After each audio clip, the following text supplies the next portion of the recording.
My daughter chose her stepdad to walk her down the aisle, so at the family gathering after the wedding, I exposed the truth that shattered her faith. I'm 46, a single dad who raised my daughter Emily, now 26, basically on my own after her mom Vanessa bailed when she was just 5 years old. Yeah, Vanessa just straight up left us. No big fight, no build-up. One day she said she needed space, and then she was gone. I knew later why she did that, but I won't spill the tea now, you'll find out later in the story. So, I was left holding the bag, trying to figure out how to raise a kid on my own. It wasn't easy, but I did it. I worked long hours, made sure Emily had everything she needed, and showed up for all the little and big moments in her life. For 12 years, it was just the two of us. Emily was my whole world, and I like to think I did a decent job. I was there for every scraped knee, every school event, every tough day. Of course, she'd ask about her mom from time to time, especially as she got older. Where is she? Why did she leave? Was it my fault? That last one broke me every time. I'd tell her, no, sweetheart, it wasn't your fault. Your mom loves you, she just needed to go somewhere else. I never badmouthed Vanessa, even though honestly I wanted to. I figured Emily would come to her own conclusions when she was older. Fast forward to when Emily turned 17. Out of nowhere, Vanessa reappeared. It was a regular Saturday afternoon. I was outside working on the lawn while Emily was upstairs studying for a history test. The doorbell rang, and I figured it was a neighbor or maybe a delivery. But when I opened the door, there she was, Vanessa. She looked different, all polished up, carrying some expensive purse and smiling like we were old friends catching up after coffee. James, she said, all sweet, like nothing had happened. Before I could even process what to say, Emily came downstairs and froze at the sight of her mom. She whispered, like she wasn't sure if she was dreaming. Vanessa lit up and opened her arms.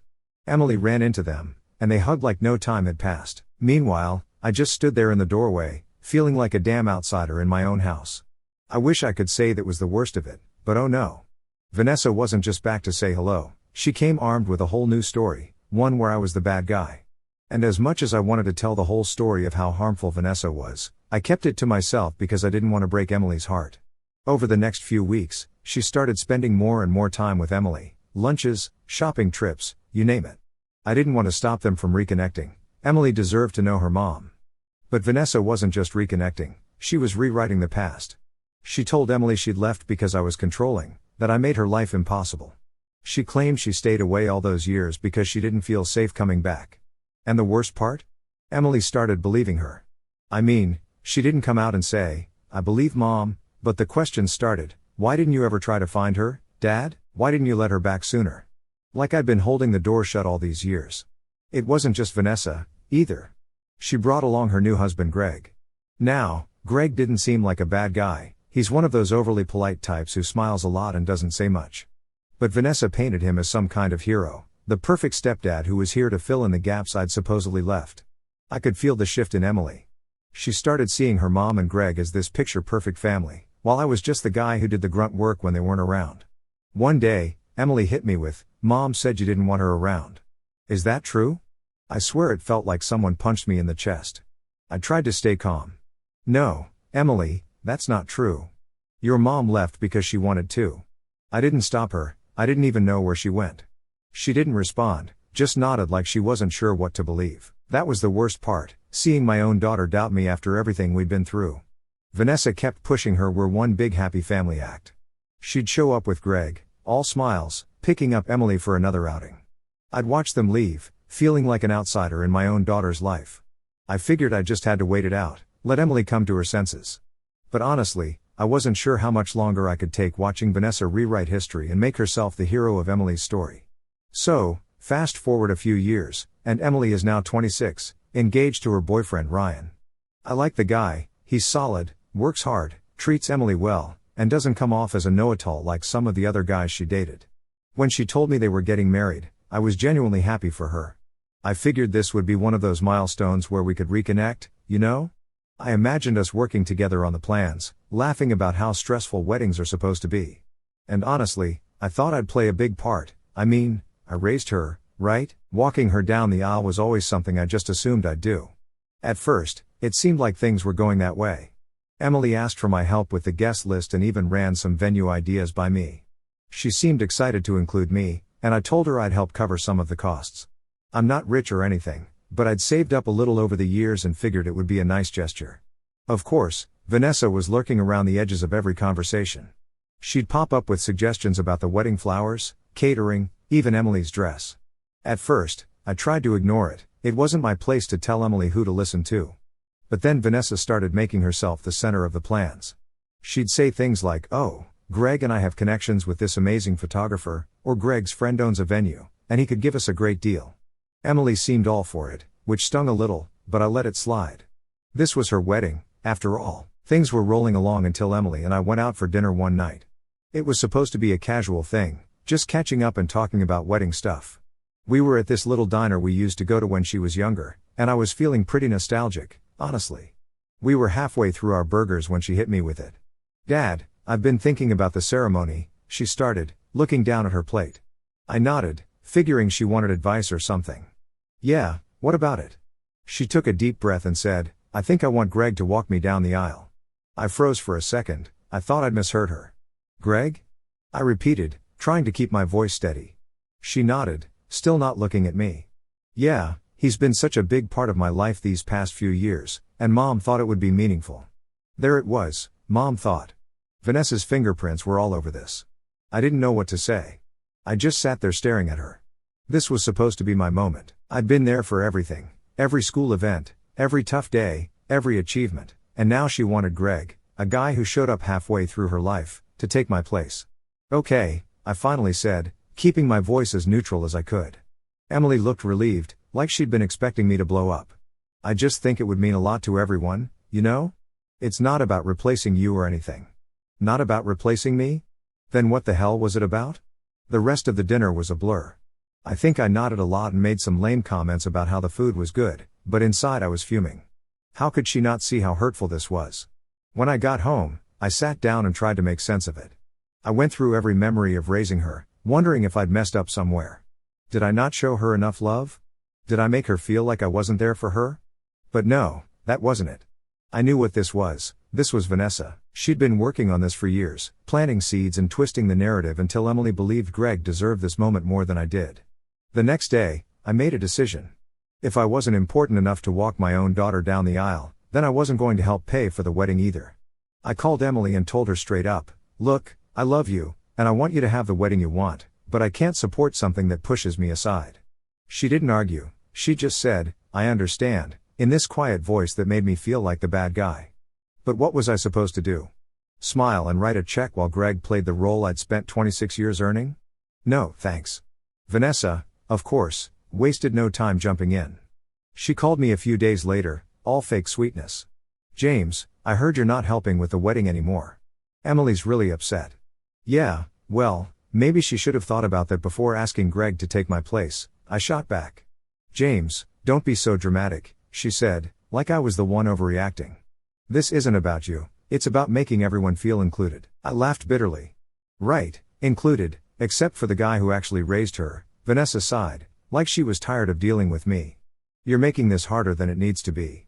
Can't you just be happy for her?" Happy? That was rich, coming from the woman who walked out on her kid and then swooped back in to manipulate the facts. I hung up before I said something I'd regret. After that, things got tense. Emily barely called, and when she did, it felt forced. Vanessa and Greg were clearly taking center stage in her life, and I was being pushed further into the background. I kept telling myself this was her decision, that I had to respect it, even if it felt like a slap in the face. But deep down, I couldn't shake the feeling that I was being replaced, not just on her wedding day, but in her life. So after that dinner and the phone call with Vanessa, I was pretty much done bending over backward to make things easier for Emily. At first, I thought maybe she would come around, maybe she'd realize how much this was hurting me and rethink the whole Greg walking her down the aisle thing. But nope, if anything, it felt like she doubled down. She started acting different, distant, cold even. She wasn't outright rude, but you know when someone's being polite just to keep the peace? That was Emily. Conversations that used to feel natural now felt forced, like she was just going through the motions. One day, I called her to check in, like I usually did. "Hey Em, how's everything going?" "It's fine," she said, her tone clipped. "I'm really busy with wedding stuff. Anything you need help with?" I asked, even though I knew the answer. "No, Mom and Greg are handling most of it." Of course they were. It stung, but I didn't press. If she didn't want my help unless it's financial, I wasn't going to beg for scraps. Still, it was hard not to feel like I'd been pushed out of her life entirely. This wasn't just about the wedding anymore, it was about everything. Vanessa naturally was loving every second of it. She kept popping up with her little passive-aggressive comments, like, "Oh, Greg is so excited to be such an important part of Emily's big day," or "Emily's been leaning on Greg so much lately, it's really brought them closer." I wanted to tell her to shove it, but I knew that would only make things worse. Vanessa had a knack for turning every situation into a pity party for herself. If I snapped, she'd just use it as more fuel to paint me as the unreasonable, bitter ex. The final straw came when I found out Vanessa and Greg had essentially taken over the entire wedding. Emily didn't even bother telling me about some of the big decisions. I only heard about them through my sister Laura, who was still trying to play peacemaker. Emily told me she's having Mom and Greg sit at the head table with her and Ryan, Laura mentioned casually one day. "What about me?" I asked, even though I already knew the answer. She said, "You'll be at the family table with the other relatives." And if that wasn't enough, Emily started taking things a step further. She told Laura that she didn't think I should even give a speech at the wedding. "It'd be awkward," she said, "since Greg's walking me down the aisle. We don't want it to seem like Dad's overshadowing him." Overshadowing him? Are you kidding me? The guy didn't even show up in her life until she was almost an adult, and now he deserved a moment in the spotlight while I was supposed to sit quietly in the back? It got worse. Laura later mentioned that Vanessa and Emily were talking about leaving my name off the wedding program entirely. No father of the bride, no acknowledgement of my role in her life, just Vanessa and Greg front and center. When I heard that, I knew there was no point in trying anymore. They weren't just sidelining me, they were erasing me completely. If that's what they wanted, fine, but I wasn't going to stick around and let it happen. After everything that happened, I finally hit my breaking point. I wasn't going to sit at that wedding, smile politely, and watch some guy walk my daughter down the aisle while I clapped from the sidelines. Nope, not happening. I spent a couple of days thinking about it, trying to weigh my options. Could I suck it up and go just to avoid the drama? Maybe. But the more I thought about it, the angrier I got. Why should I? I raised Emily, I was there for everything while Vanessa disappeared and Greg didn't even know she existed.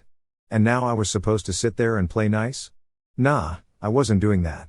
So, I made up my mind, I wasn't going to the wedding. When I first told Laura, my sister, she wasn't exactly thrilled.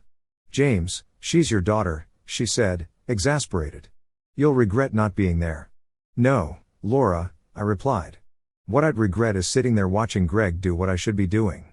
This isn't about me being petty, it's about respect, and Emily's made it clear where I stand." Laura sighed, but I could tell she wasn't convinced.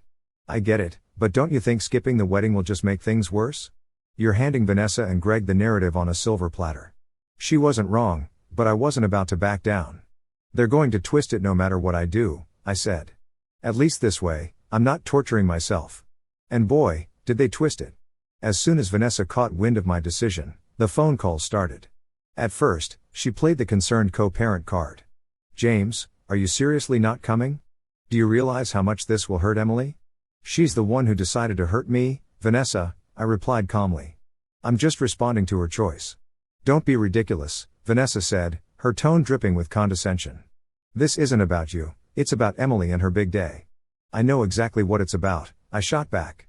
"It's about you and Greg taking over, like you've been trying to do since you came back into her life. I'm not playing along." That's when Vanessa shifted tactics. She went from concerned to outright manipulative. "If you don't come, everyone's going to see what kind of father you really are," she said. "You're going to embarrass Emily in front of all her guests." I laughed, but it wasn't because I thought it was funny. "Oh, Vanessa, you've been painting me as the bad guy for years, don't act like this is something new. If Emily's embarrassed, maybe she should think about why I feel the way I do." Vanessa didn't like that answer, she hung up, but I knew it wasn't over. Next, Emily called. She didn't come out swinging like her mom, but I could hear the frustration in her voice. "Dad, what's this about you not coming to the wedding?" I took a deep breath.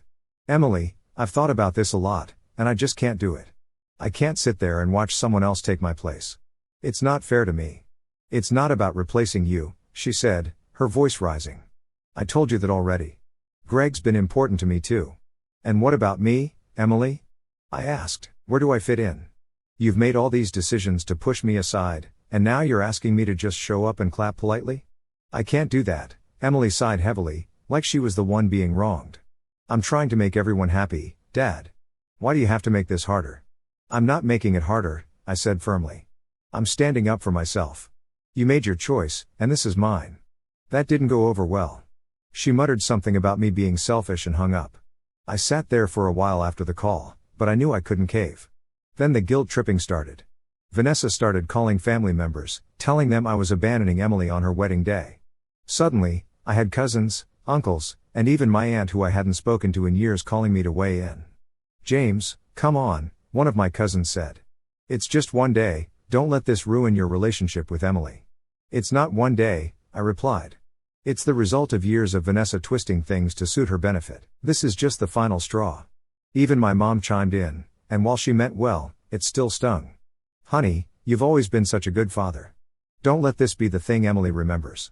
Mom, she's the one who decided to cut me out, I said, trying to keep my voice steady. I'm not going to sit there and let her and Vanessa act like I don't exist. No matter how much they tried to guilt me, I didn't budge.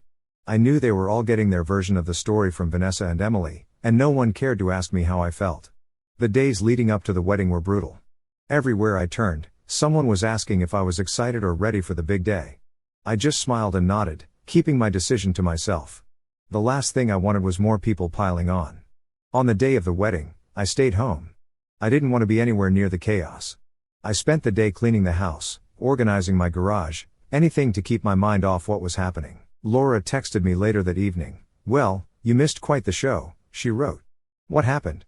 I asked, half interested. Vanessa gave a speech about how Greg stepped up as a father figure, not a single mention of you. I wasn't surprised, but it still hurt. Figures, I replied. Despite everything, I didn't regret my decision. Sitting at that wedding would have been like rubbing salt in the wound. By staying home, I at least kept my dignity intact. Vanessa and Emily could spin their stories however they wanted, but I knew the truth. Sometimes standing up for yourself means walking away, no matter how much it hurts. After skipping the wedding, I spent a lot of time reflecting on everything. I kept coming back to one question. If Emily was so willing to sideline me in her life now, what did that mean for the future? I realized that if Emily could do this now, then it wasn't a stretch to imagine her continuing to lean into Vanessa's narrative as time went on. What if this was just the start? What if the rest of my life was going to be spent as a footnote in Emily's story while Greg and Vanessa took center stage? I couldn't let that happen. That's when I made the decision to change my will. This was about protecting myself. If she wanted Greg to be the one she saw as her father, then fine. He could take on all the responsibilities that came with that role, even after I was gone. The next morning, I called my attorney and scheduled an appointment. When I got to his office, I told him I wanted to remove Emily as my beneficiary and instead leave everything to Charity and my sister Laura. My attorney raised an eyebrow but didn't say much. He asked a few questions, probably to make sure I wasn't acting out of pure anger, but I explained my reasoning. She's chosen someone else to fill that role in her life, I said. I'm just making it official. The process was straightforward, but I walked out of that office feeling a strange mix of relief and sadness. On one hand, I felt like I was finally standing up for myself. On the other hand, it was hard to let go of the vision I'd always had for the future, one where Emily and I were close, where I got to watch her grow into her life and family. I thought this decision would stay private for a long time, maybe even until after I was gone. But somehow, Emily found out within days. My guess is that Laura let it slip, though she swears she didn't. Either way, the phone call I got from Emily was anything but pleasant. Dad, what the hell is this about you cutting me out of your will? She said, not even bothering with a hello. I sighed, already bracing myself for the argument. I think you already know why, Emily. No, I don't, she snapped. You're just doing this to punish me, aren't you? Not at all, I said calmly. This isn't about punishment, it's about boundaries. You made your choice, and now I'm making mine. She was quiet for a moment, then said, You're being ridiculous. You're my father, just because I included Greg doesn't mean you don't matter to me. Actions speak louder than words, I replied. You didn't just include Greg, you chose him. You made it clear who you see as your father in the moments that matter most, and I'm respecting that choice by stepping back. Her voice started to shake, and I could tell she was getting emotional. So that's it? You're just cutting me off entirely? No, let's call it something else, I said firmly. I am just drawing a line. I've spent years putting you first, Emily, but I won't keep doing it if you don't value what I've done for you. She didn't say much after that. She said something about how unfair I was being and hung up. For the next few days, I kept expecting her to call back and try to talk things through, but the phone stayed silent. Instead, I started hearing from other family members, people who'd clearly gotten Vanessa's version of the story. Vanessa, of course, took the news and ran with it. She called Laura, telling her how cruel I was being and how much this was hurting Emily. She even told a few relatives that I disowned Emily completely. But here's the thing, I didn't care. For the first time in a long time, I felt like I was standing up for myself. I wasn't going to let Vanessa or anyone else dictate how I should feel or what I should do. A week or so later, I got one last call from Emily. This time, she wasn't yelling, but her tone was colder than I'd ever heard before. "I just want to know one thing," she said. "Do you even care about me at all anymore?" I felt my heart sink, but I stayed firm. "Of course I care about you, Emily. I always will. But caring about you doesn't mean letting you treat me like I don't matter. You broke something between you and me that would take ages to be fixed, if ever." She didn't say much after that. She thanked me for being honest in the most sarcastic tone imaginable and hung up. Cutting ties wasn't easy. For weeks, I kept wondering if I'd done the right thing, but every time I thought about it, I came back to the same conclusion: I had to protect myself.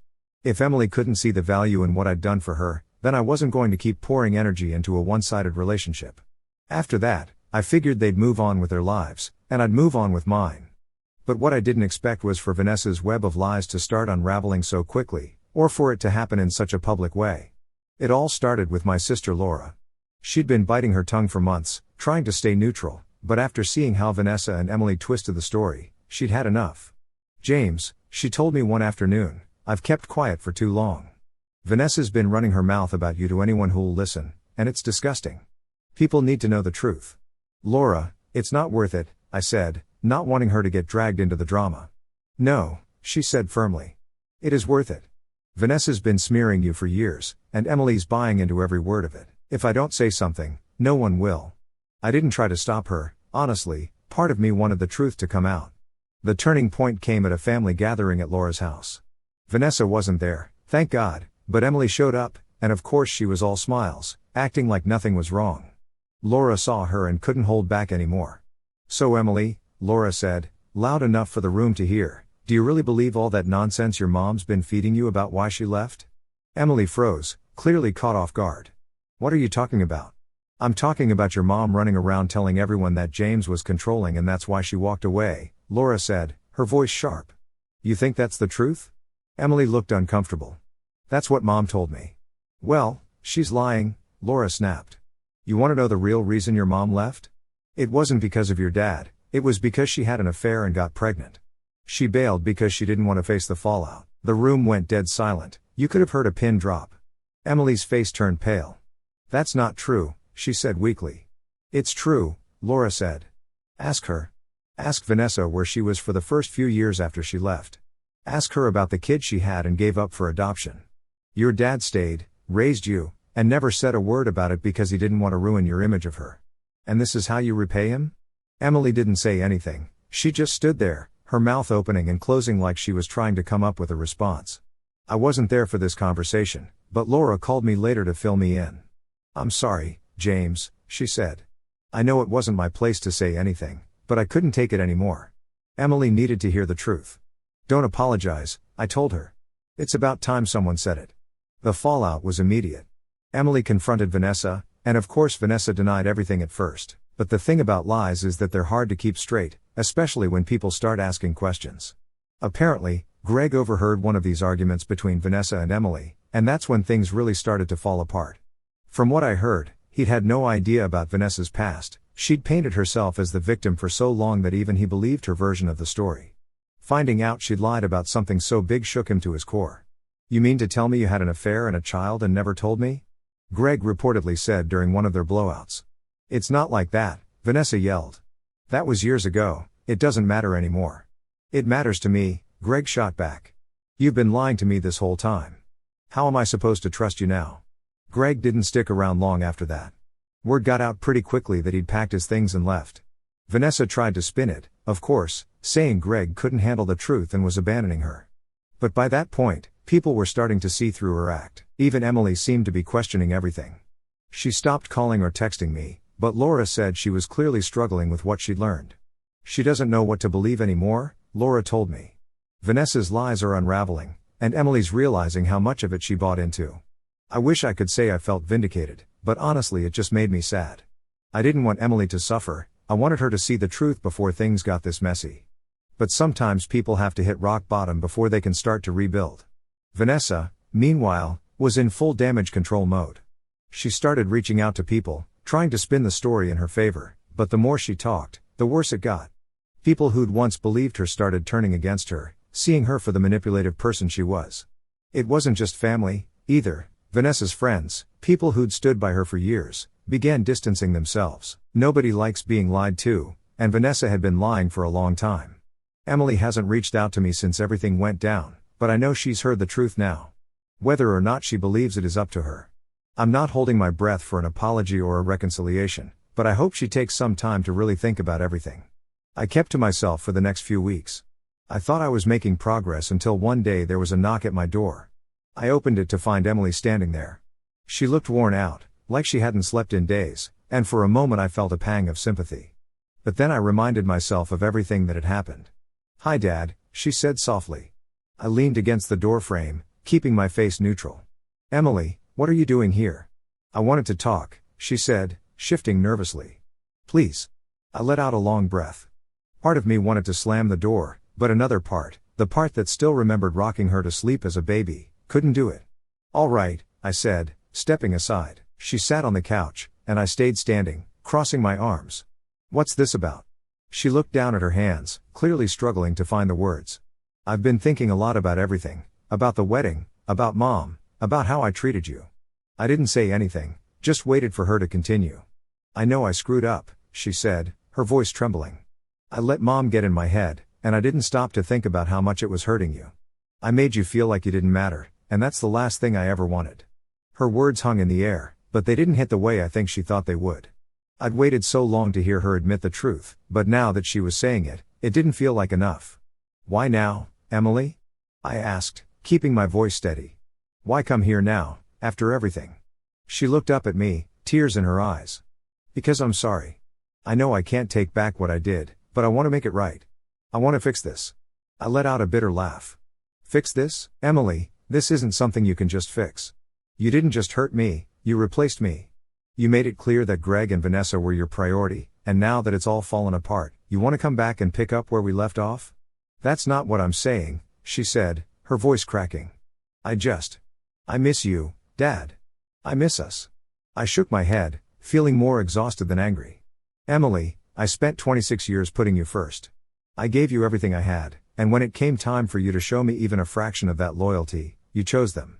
Do you have any idea what that felt like?" She didn't answer, just wiped at her face as the tears started falling. "I'm glad you're starting to see the truth about Vanessa," I continued, "but this isn't just about her lies. This is about trust, Emily, and I don't know if I can ever trust you again." Her shoulders slumped, and she looked like she wanted to disappear into the couch. "So that's it?" I sighed, running a hand through my hair. "I don't know what the future holds, Emily, but right now I need space. I need time to heal, and I can't do that with you in my life." She sat there for a moment, like she was trying to figure out if she should argue or just accept it. Eventually, she nodded. "I understand," she whispered. I walked her to the door, and as she stepped outside, she turned back to me. "I really am sorry, Dad. I hope one day you can forgive me." I didn't say anything, just gave her a small nod before closing the door.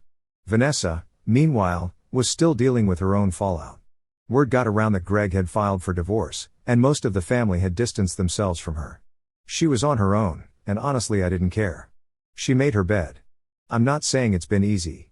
There are still days when I miss the way things used to be with Emily, before Vanessa came back and turned everything upside down, but I've learned that sometimes the best thing you can do for yourself is walk away from the people who hurt you, even if they're family. Maybe one day Emily and I will find a way back to each other, but for now I'm at peace with my decision. I've spent enough of my life giving to people who didn't value me. It's time to put myself first.